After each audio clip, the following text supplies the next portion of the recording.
Hello everybody, Edward here with a quick introduction to systemprompt.io. Systemprompt.io is an AI governance library. What this means is a Rust binary that sits between you and wherever your AI is used at scale.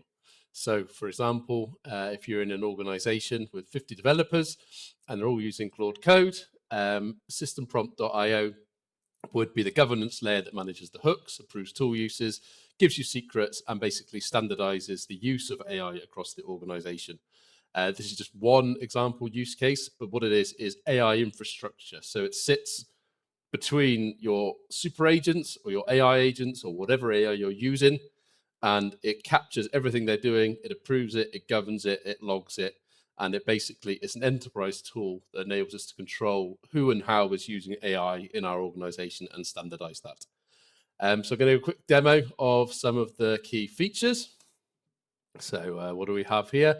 First of all is the infrastructure. So this is a Rust binary.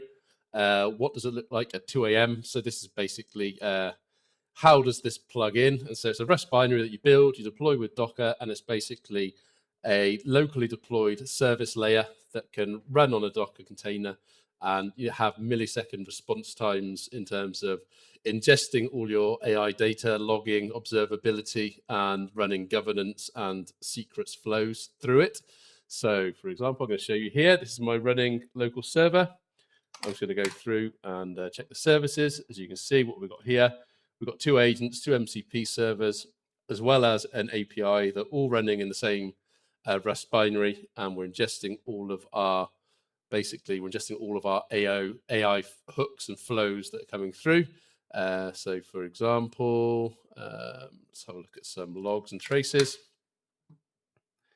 So you can see here, we're going through and we've got all of the traces, what's going on with our MCP servers, our AI requests. This is a host for certain agents as well. It's basically tracing all of the AI usage going through it. So this is like the bottom layer, the metal layer. So this is a Rust binary you would build on top of it, build the code, compile it, and then deploy it in your local infrastructure. It's completely air-gapped. And then we go to capability. So this is what a lot of people are doing with system prompt is governance. So by governance, we mean before something bad happens, you basically get pre-flight authorization from system prompt to be able to do stuff. So here is this is an example of someone, for example, running an MCP tool through Claude Code or wherever, says, hey, can I use this tool? System says, yes, of course, you have permissions to do this. And the same, we'll show you the refused path. So this is the same flow, except the person did not have permission to do this. So what this is basically, as you can see, it's 25 milliseconds for a hook to go in saying, hey, this is what someone is planning to do with their agent. Are they allowed? And then you can respond yes or no, and all those governance decisions are then going to be saved. You can see here the secret breach. This is one of our most famous demo use cases. So what you can see here is that someone tried to basically send a prompt with a secret in it. We have a governance layer that found that secret, said the secret's detected, that tool use was rejected before it ever hit inference, the secret stayed safe, and we logged that decision, including who tried to do it, where, what, and why. And then we go through, we have agents. So for example, the system prompt has agents hosted in the binary. So for example, I can talk to one of my agents. What I'm going to do here is ask an agent to use an MCP tool. And then that's gone through, bing, bing, bang, bang.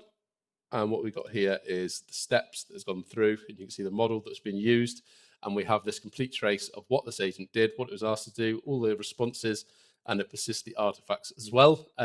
Fun facts is this is all compatible with AGUI and the A2A framework. So basically, this same flow can be used to build agent applications within ChatGPT or within Claude in the desktop app. So if you want like artifacts and all these primitives, this is all set up in the same way.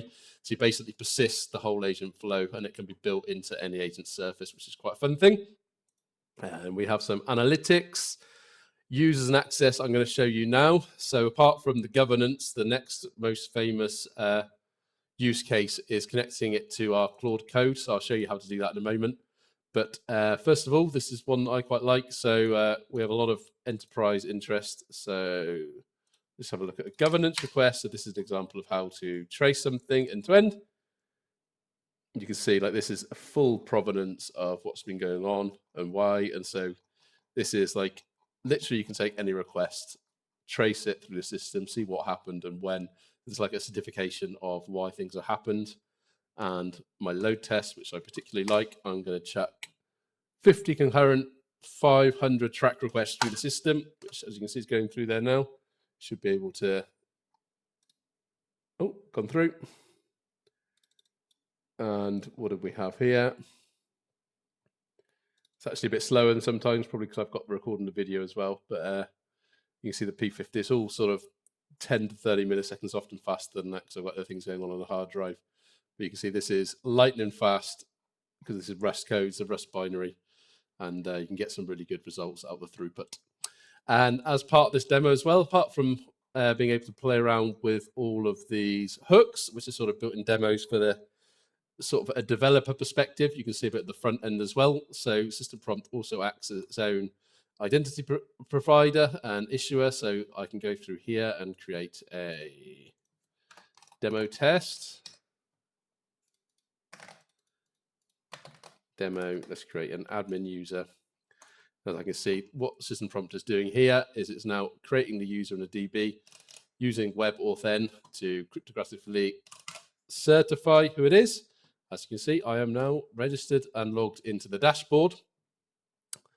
And the fun bit now is that this user can use this command. Many of you will have seen this from our main website. We can now use this plugin marketplace. That is a one-click install to go into Claude Code. I add this to Claude Code, and then I will automatically get all of my events and things registering with the system. So that's sort of an example of how we can hook everything up. You can see I've put together on the dashboard as well a bit of some of the insight into some of the tests we've just run. So you can sort of see the audit trail, you can go through, you can have a look at the logs and things like that. And so, yeah, that's a quick introduction to what systemprompt.io is. So basically what it is it's AI governance. It's a binary that sits between your inference and your enterprise logic, and it enables you to manage, roll out, and basically use AI at an enterprise level. This template is MIT. Feel free to do what you want. If you do want to deploy it in your enterprise production, you just require a license. But until then, feel free to play around with this Rust binary. It's been built with a lot of care. And the fun thing about agentic development with Rust is that if you do go into building your own extensions and things, it's very, very robust. So your best way of attacking this, set it up locally, play with it, and then feel how malleable it is. The extension layer is very easy to build. So what you can do is take Claude or Codex, point it at the binary and say, hey, this is what we want to build on top of it. And you've got your own basically web agent governance control layer that you can do loads of creative and fun things with, which is basically what we've been doing with the governance and what we've been doing with our Claude integrations. So I hope that's a quick overview and introduction to the template. Hope you enjoy it. And please do reach out if you have any questions or anything I can help you with. Thank you very much.